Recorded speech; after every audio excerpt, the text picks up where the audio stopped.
everybody. It's Michelle LaVore and Devin LaVore coming at you. And we're so glad that you're here. And just want to say a huge welcome to everybody.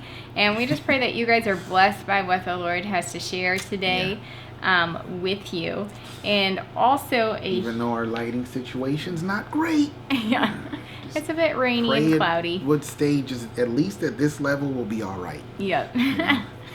But also we want to give a huge thank you to everyone who continues to support us. We just so appreciate each and every one of you. We really couldn't be doing this without the Lord coming in and bringing the support, and it comes through you guys. So we just again say thank you a million times over. And also we are support-based, so if you would like to give to us, we do have a PayPal link below, and you can just click that, and we just appreciate it. We, every day we walk it out by faith, and so that's just kind of where we're at. Yeah. On purpose. Yes, that's where the Lord has us right now, and so it's like, all right, Lord, that's what we're gonna do. It's not always necessarily gonna be this way, but I was asking the Lord recently. I was like, Lord, why do you have us doing this? Why do you have us like this? And I felt like the Lord said, He's like, because I want you right on the crest of the wave. Mm-hmm. I want you right on the edge. And I'm like, well, mission accomplished, sir. Mission accomplished. Yeah. So the lighting situation was not going to work. Had to throw on some lights. Yeah. Back to you, Michelle. All right. Take it away, Michelle. So we're just going to dive right into what the Lord has to say. And and so really I feel like the Lord's been speaking to us so much, just so much. And we really can't just share all of it, but it's just, I really feel like what the Lord wants to just kind of encourage us with, but share with us today is really about continuing to just be led by His Spirit, especially as we go into the new land. And also with that is the leaving behind of the old way of thinking, but also just the ways of man. And so yesterday we were in our God time, we were talking about like the Lord coming in and breaking bondages, being freed from things. And that was just kind of what He was highlighting yesterday.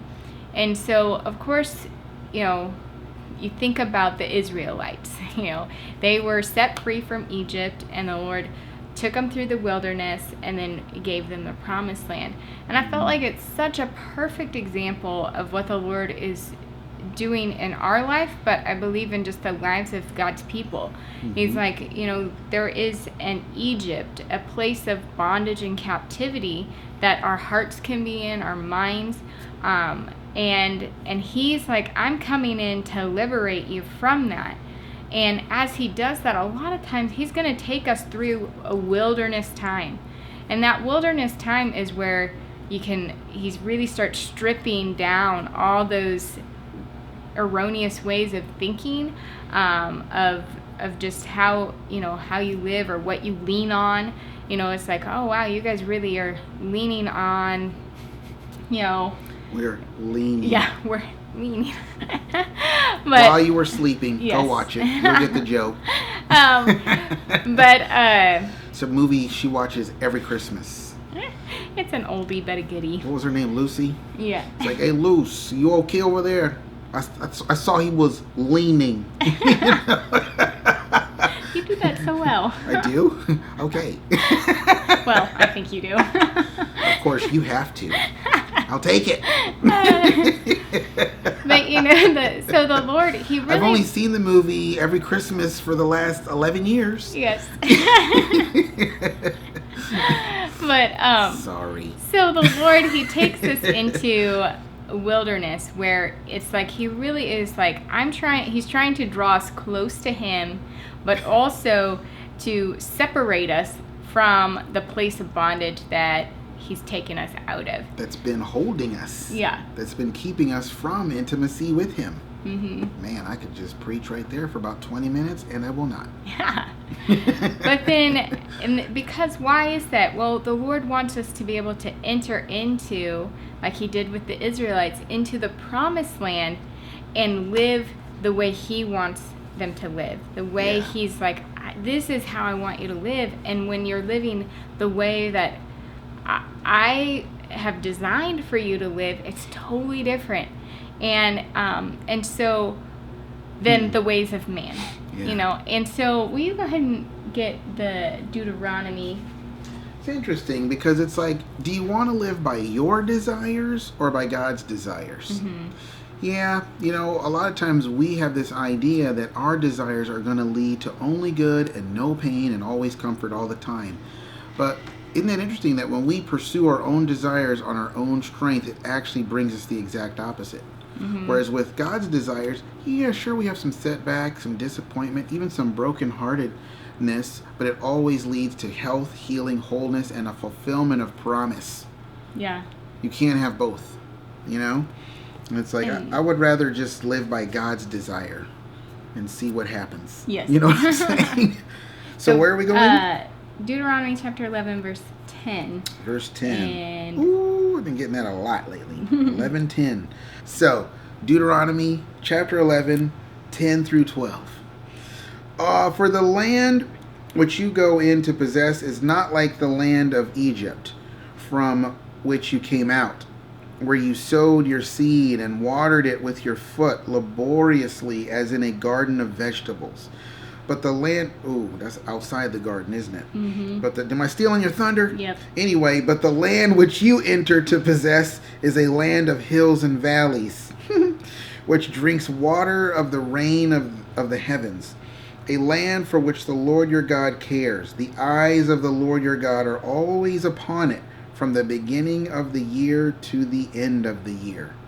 Yeah. And so right there it's talking about like when they were in Egypt, there was a certain mindset. There was a lot of labor to a lot of anxious toil. Yeah, a lot of the anxious toil. A place where it was like they had to do everything on their own in order to receive anything from the ground. But God's saying, like, I'm bringing you to a place where I will provide the rain. I'm going to be the one that really brings to life all of the things from the ground. Yeah. And so everything that he's planted in you. Yes. Everything that he's desired, he will bring to pass. Exactly. And so again, that's like you just said, it's like there's the in the garden and outside the garden. There's the way that the Lord originally made life to be, but then there is, after sin, what the ground was cursed and all of those things that have come out of that. It's been, he said, you would have to labor with your hands and toil and... Well, and the ground kind of became a prophetic symbol of the heart of man. Yeah. Now you feel in your heart, I got to work. I got to do this. I got to do that. And don't get me wrong, you do have to work. In fact, God put Adam in the garden to work the garden. But he was working what he'd already set up. And he just placed him in there. Adam was placed in the garden. Joseph came out of bondage and was placed in the seat of Pharaoh. He didn't have to make stuff happen. He just had to take care of what was already there. David was placed as king of Israel. He didn't have to make anything happen. He just had to take care of what was already there by the Spirit. You see? And God's like, I got to put people in that position who I know are going to be submitted to my Spirit. That's why they got to go through what they got to go through to pass the test, to pay the price. And then you can, you drink the cup, okay, fine, then you can get the glory. It's really simple. It's not like God's like saying, I want you to go climb Mount Everest and then grow fruit trees on the top of it and then you'll get a blessing. No, he's just saying, follow me. Yeah. You know what I mean? Yeah. Exactly. So. And and so of course then will you go to Proverbs? Proverbios 10:22, or you can just quote it. Oh, Proverbs 10:22. Joa, give it to me. The blessing of the Lord makes truly rich, and he has no sorrow with it, neither does toiling increase it. Holla.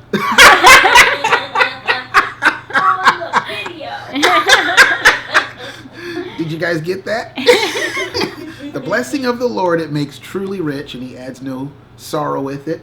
Neither does toiling increase it. Holla. And we always put that at the end of it, you know. Make it fun. Make it fun.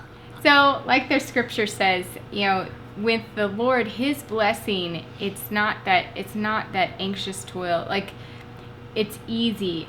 Jesus said, my yoke is easy, my burden is light.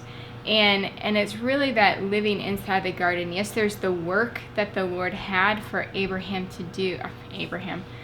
Adam to do. Abraham, Noah, same thing. Just kidding. Adam to do. But if you notice, when it was outside the garden, it said it would be by the sweat of his brow.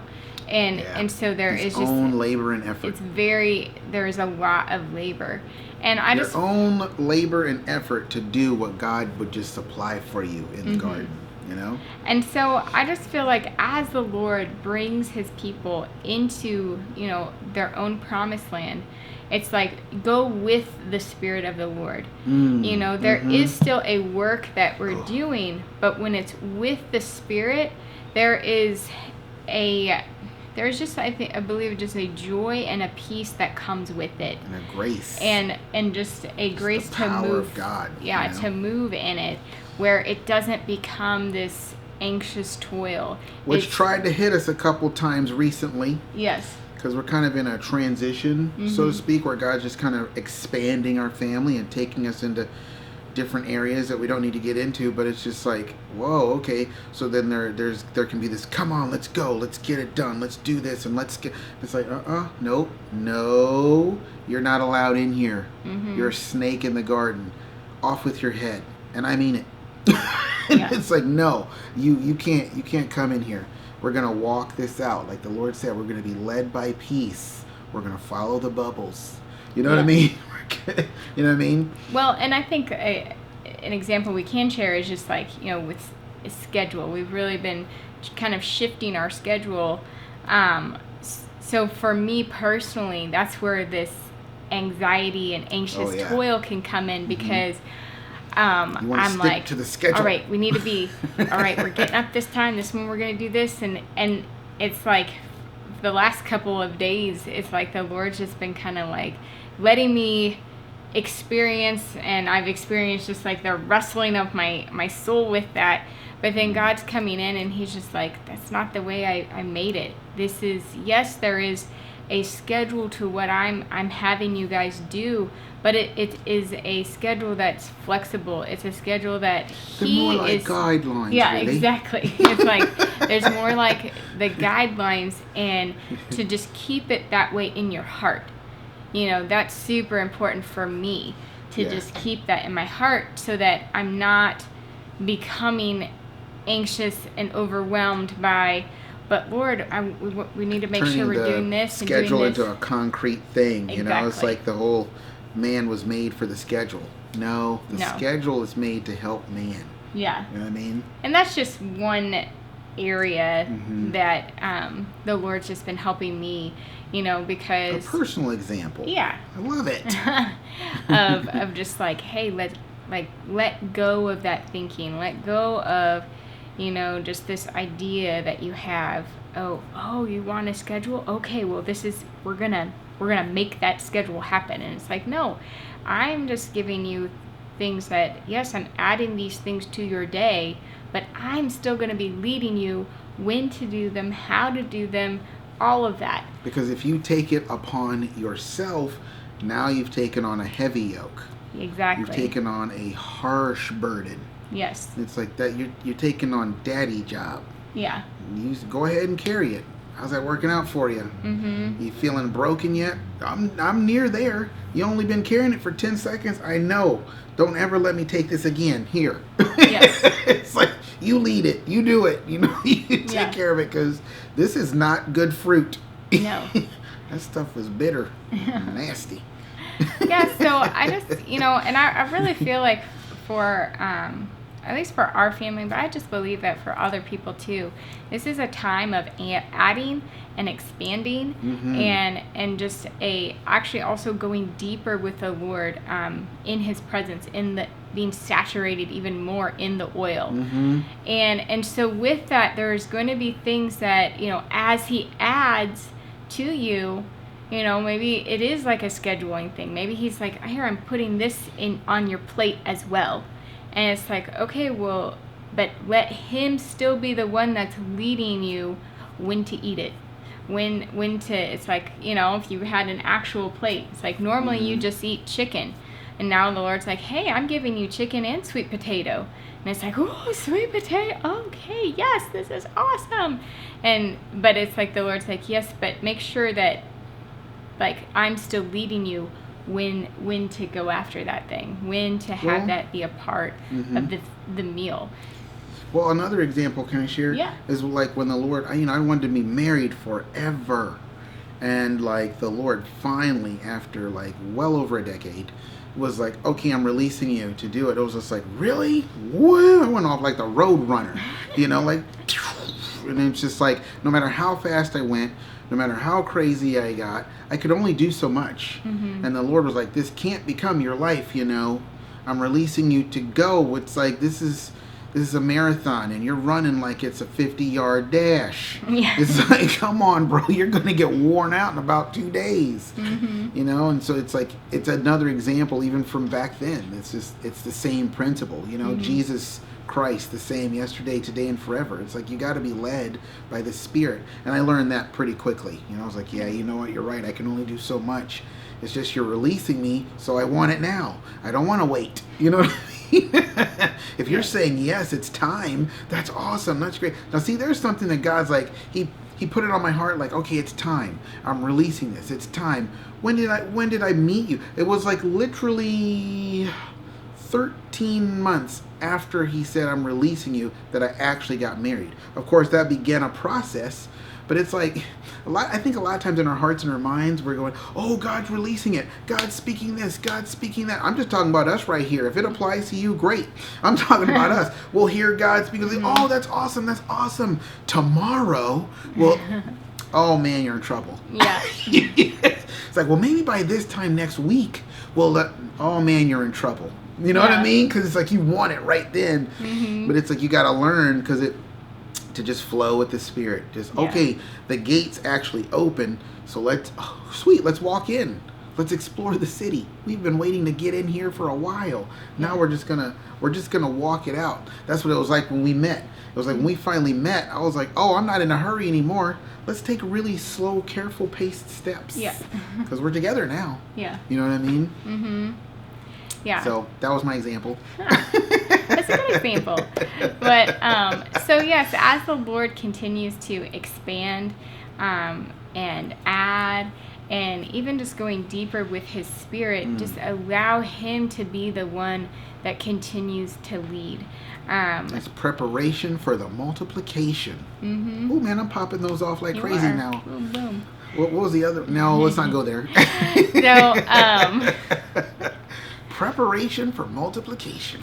Yeah, and it's just like with the Israelites, when they did go into the promised land, they still had to be led by the Spirit of God. Yep. And they had and it was like the Spirit was with Joshua and gave him the instructions, and they had to seek the Lord. And when they didn't seek the Lord, the results were not good.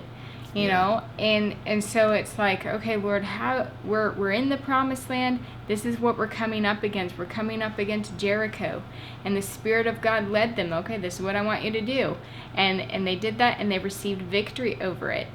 But without the Lord, that just wouldn't have happened. Yeah. It would have been a totally different strategy. And that's the other thing, is that the ways that man does things and the way that God does things are two totally different ways. Very different. Completely different approaches. And so as we continue to move in the Spirit of God, know that He is, and if you're just walking with Him, it's probably not gonna look like what you think it should look like. Or, well, I would have done things like this. This doesn't make sense, Lord. Why are you having me move in this direction? Why are you having us like walk? Our whole journey? That's like the subtext of our whole journey. Like, our whole journey is like, what? Yeah. Why? Okay. Yep. That's it. And so, Lord, like, why would he have them walk around the walls of Jericho? Oh my gosh. And it's, once a day in silence. Yeah. So Crazy.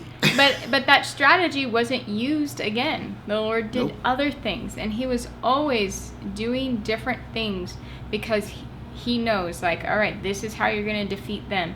Some, there, all the different battles. There were battles that took a really long time, to defeat the kings, and others were really quick.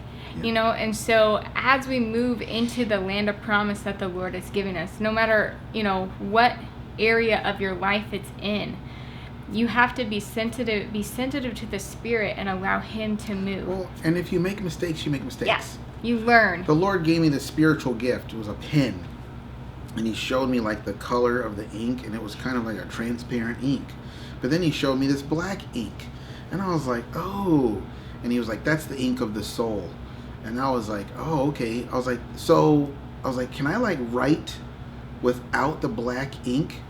And I felt like the Lord was like, you could, but you will. Or you won't. Or you will. Like, can I not write? That's what I was saying. Can I like never use the black ink ever? And he was like, well, you could, but you will. I just remember that, like, you will use, like, things will come out of your soul every once in a while. Yeah.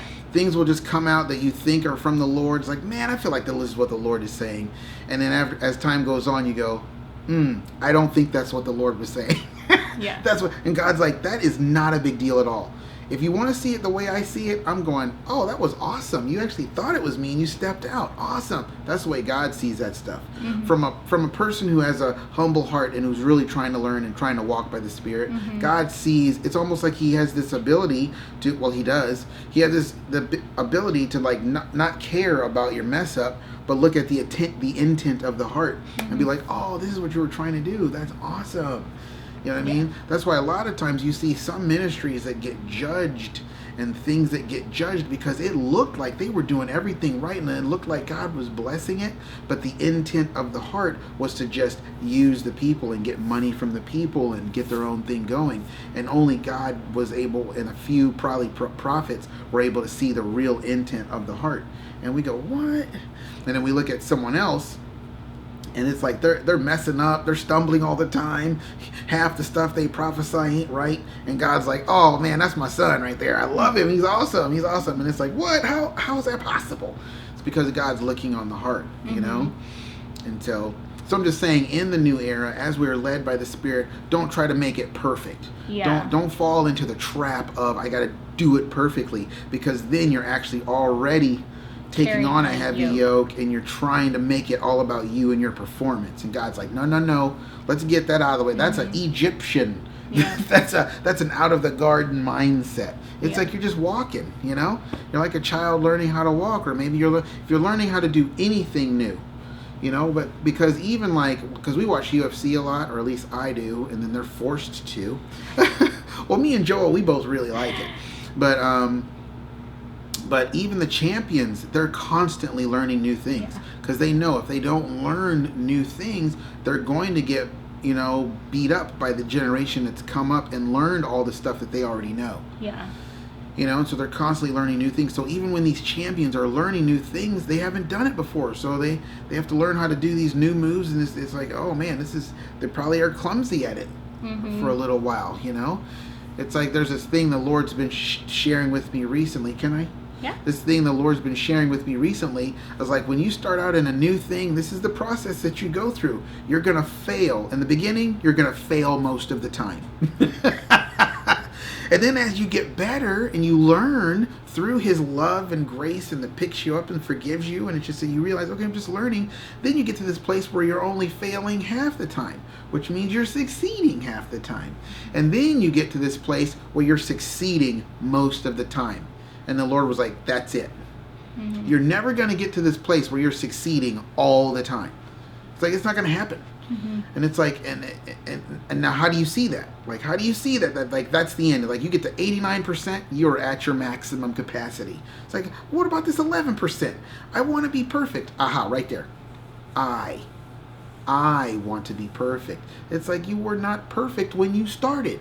And I'm the one who started you on this journey. Mm-hmm. You know, it's like I'm with you to just, it's about the journey. It's not about perfect performance. Mm-hmm. You know? And it's like if you can get to the place where you're just successful most of the time, anybody in business will be like, you're going to be successful. Yeah. You know what I mean? It's like, what is it? I forget who said it. It's like you start 10 businesses, 5 of them are successful. That's amazing. Mm-hmm. Because a lot of people will start 10 businesses and 10 businesses will fail. Yeah. You know? It's like the RBI in baseball. Yeah. It's like, what's your RBI? Oh, my RBI is I hit the ball 3 times out of 10. They're like, wow, Yeah. that's amazing. It's like, what the? Now, from a person looking in, like I did, like years and years ago, I'm like, that sounds terrible. Yeah. Like, you get up to bat 10 times, you're a professional. You should get up to the bat 10 times and hit the ball 10 times. Yeah. Because you're a pro. Aren't you a pro at it? And it's like, yeah, but I'm playing against professional pitchers. Yeah. And I'm playing against other professional people who know how to do things that are difficult for me to overcome. Mm-hmm. You know? And it's like, so if you can hit the ball 3, so what does it do? It changes your paradigm. It changes the way you see things. So it's like, yeah, okay, if you write the pen, if you're prophesying in the soul and it's a messed up, will you learn from it? It's like, haven't you done that a lot before? I'm like, yeah, I did. How much do you do that now? Well, not that often, but it still happens, doesn't it? Yes, it does. But see, you shouldn't look at that as a downer. You should look at that as like, wow, look at the success. You know? But more than that, it's like the Lord's like, you should see it the way I see it. Mm-hmm. If you see it the way I see it, you will never be depressed. Now, let me tell you something. That's a promise. Yeah. God's like, if you see it the way I see it, it's like, look at the Lord's disciples. He was like, if you would just listen and understand what I'm saying to you, you would not be sad. You would actually be happy. But you're only seeing that, you know, I'm taking you through this thing, and you're like, oh, well, there's that 11% where I'm going to be failing, and that's all you're focused on, and that's why you're sad. You're focused on the 11%. At the cost of forsaking the 89% of success time. Mm-hmm. It's like, which one do you want to focus on? Which one would be a logical choice to focus on? It would be the 89% success rate. Yeah. You know what I'm saying? Not the 11% failure rate, which God says is not even a failure to begin with. You know what I'm saying? And so it's like, so as we go into the new land, you got to be led by the Spirit and approved by the Spirit. Mm-hmm. Get your comfort from the Spirit. Get everything from the heart of God. You know, not from, ooh, I did well today, therefore I am, fill in the blank with some erroneous thing. Yeah. You know what I mean? Yeah. Yeah, and so really the Lord, I think, it's like He just wants us to, you know, make ourselves aware. Be aware of, you know, just the times when you're trying to put on, you know, I was reading 1 Samuel chapter 17, and that's the David and Goliath story. And it's a perfect example of, like, you know, here's David who's like, whoa, I'm going to go against him. You know, the Lord is with me in this. Mm-hmm. He's not going to be defied. And he goes to Saul, and Saul's very first thing is like, okay, well, we got to put you in all this armor. Mm-hmm. You know, that's the way you fight. That's how you go out there. This is how we do things. And so, but David puts it on, and it's like, he's like, I can't even move in this. And so much of the time, like, you know, we can be... And I'm sure he did it out of respect for the king. He was like, all right, well, if he says it... But eventually, he's just like, man, I can't do this. No, just let me do it my way. Yeah. Okay, let me do it the way. Yeah. And so, it's like, in that armor, he can't move. He's it's like, this doesn't fit me. I can't go out there. Yeah. And so a lot of times when we put on the things of man, they're weighted. You know, it was really the weight of the armor, the bulkiness of it. It was just like, I can't move in this. And so when we're going, you know, it can come from other people even suggesting into your life, like, well, you should try this, you should do that. Now, it's not even just people speaking it. You can just go on the internet and be like, how can blah, blah, blah, blah, you know, how do I want to do this thing, or how do I do this thing? So-and-so famous person says, and we really respect so-and-so famous person, but the Lord is like, don't replace me with them. Yeah. You know, don't do that. Yeah. Because now you're dependent on their wisdom. Yeah. And it's like, you don't want to do that. Yeah, and God's like, I want you dependent on me, on my wisdom, on the ways that I'm moving. And it's totally different if you've sought the Lord and the Lord's like, hey, well, this, brings about, for you to read somebody's book or book follow on their how to program or or whatever. something It's like that. Totally different. Because it's led by the Lord. Yeah. Yeah. But and so basically David is just like, all right, I can't take this stuff, and he just does things the way that the Lord had trained him to do. He gets his 5 stones. He goes up against Goliath, and he had the Spirit of God with him, and he defeated the giant. And it's Not really by might nor by power. Shall Yes. I read the scripture now? Thank you. Shall we go there? Yes. How about that? We tried doing this earlier. Here we go. Zechariah 4:6. It says, "Then he said to me, this addition of the bowl to the candlestick, causing it to yield a ceaseless supply of oil from the olive trees, is the word of the Lord to Zerubbabel." I just can't stop laughing every time I read that name. "Saying, not by might nor by power, but by my Spirit, of whom the oil is a symbol, says the Lord of hosts." Yeah. And then there's more? Just go to verse 7. Oh, "For who are you, O great mountain of human obstacles, named Goliath?" No, I'm just kidding. Yeah. "Before Zerubbabel, who with Joshua had led the return of the exiles from Babylon, and was undertaking the rebuilding of the temple, before him you shall become a plain, a mere molehill." I like that, mountain of human obstacles. "And he shall bring forth the finishing gable stone of the new temple, with loud shoutings of the people, crying, grace, grace to it."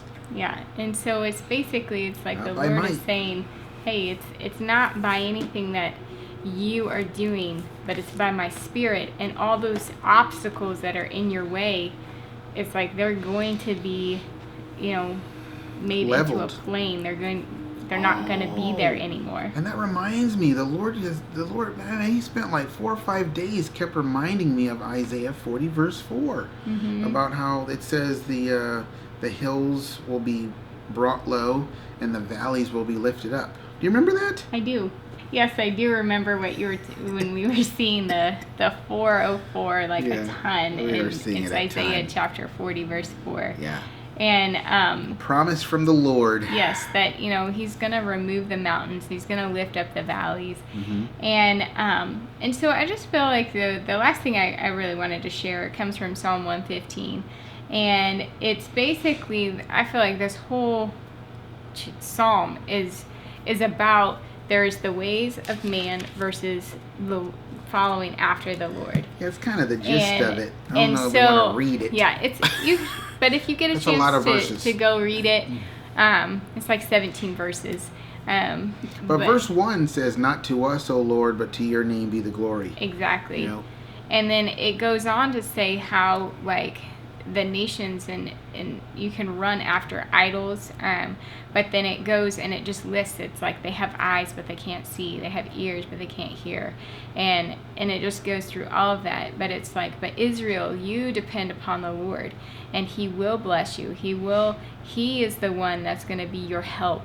And so I just feel like the Lord's like, just continue to believe in me and who I am, and walk by my Spirit, because the truth is, as much as the world thinks that it can see, it cannot. And as much as the world thinks that it has great wisdom and all of these things, but it all is picked from the tree of the knowledge of good and evil. Well, and that's the problem that Jesus had with the Pharisees. Yeah. He said, you think you see, but if you could see, then you would know that you are blind, and then I could help you. But because you say, I see, then you're never going to see me and your need for me, and you're going to die in your sins, and you know where you're going to go after that. Yeah. You know what I mean? And so for him to say that to them was highly offensive. Yes. It's like, what?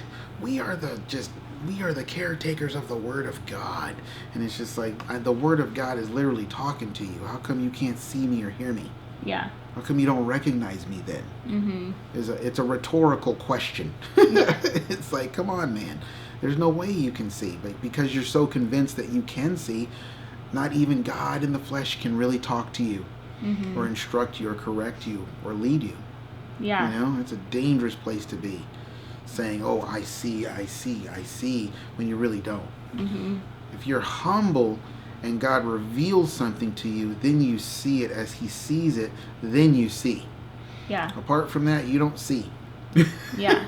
You know what I mean? And so it's like, you know, you can be picking from the tree of the knowledge of good and evil, or you can be picking from the tree of life, which really is through the power of the Spirit. Why were both of those in the garden? Can you please tell me that? Huh? No, I'm just kidding. Couldn't that other one been outside the garden as a representation of what life was like outside the garden? It's like, nope, you're going to need that in the garden so that you know if you pick it, you're going out. Mm-hmm. You know? And so I just feel like the Lord just saying, like, you know, always be coming to me, living by my Spirit. Mm-hmm. Come eat from the fruit that I have to give to you. Yes. And that is, you know, life through Jesus, life, abundant life that He wants us to have. And it comes by living by the Spirit, living by His Word, moving how the Lord wants us to move, rather than how the world has come up with for us to move. You know, it's like, oh, the great structures of the world, they're not, you know, I think sometimes, like, some of the things, they might have been inspired by the Lord, but it's like, you still need to know what the Lord is saying for you and your life and how He wants you to live, and not just going off of, oh, well, this sounds good. Oh, this is a cultural mindset that we all share, so it must be good. It must be, you know, all those kinds of things. Right. But the Lord is like, a lot of political platforms are based on that very thing right there. And it's like, do you actually believe all of this stuff? And it's like, well, most of it, yeah, but not all of it. But it's like, you know, here, let's see what God has to say. What does God have to say? You know, the one who created all things. Let's just consult Him, maybe. Yeah. Just saying. So I just really think that overall the Lord is just saying, as we walk into the promised land, as you walk into areas where the Lord is adding to you, where He's expanding you, where He's just bringing you deeper with Him, be led by the Spirit as you go, and know that you're not going to be perfect. You know, you're going to feel like I've felt some tension, but it's like as you work through that, you get breakthrough in those areas, and that's where the Lord is saying, like, yes, I'm coming and I'm breaking those things off. I'm changing the way that you think, and so you can walk more free. So you can be set free and know, like, hey, this is how you can fly, how you can run. And so it's like we want to go with the Spirit in that, just like David did. And he literally ran at Goliath, you know. He was just like, I'm going after him. And so it's like that with the Lord. You know, we want to just be able to just be free in Him, be able to move with His Spirit, even if it doesn't seem like, well, this isn't the normal way I was taught how to do this thing, you know? Nothing about our life, from waking to sleeping, resembles that. Yeah. This is not the way. That's right, it's not the way. This is the ancient way, the lost way, the way that was forsaken for generations. That means yester generation didn't even live this way. So they're naturally going to tell you that you're wrong and you're messed up and you shouldn't be doing what you're doing, and et cetera, et cetera. You know what I mean? And so God's going to lead you in His way. If you're really serious about it, He will. Yeah. And then He will provide body, soul, and spirit for His way. You know, you won't be lacking in anything, because the Lord will be your shepherd, and you won't be lacking in any of the ways that He leads you. You know, because all the paths of the Lord are steadfast mercy and love. Psalm 25:10 or something like that. So, or 7, verse 7. I don't know. I'll put it up there, maybe. Maybe. So I think that's really all that That's pretty we much have it, to yeah. share with you guys today. And I hope that you are blessed by what the Lord has said, and just continue to just follow His Spirit wherever He leads, and allow Him to be the one that just moves you along. And you will have great joy and great peace as God continues to work and move in your life. Well, and even in your imperfections and your flaws and your personal burdens of self that you're carrying, He's still got your hand. He's still leading you. Are you still following Him even though you got all your issues? Well, yeah. Well, then you're good. You're in a good place, you know? So that's it. Yeah, so until next time, you guys, we will see you later. Bye, guys. Love you. Bye.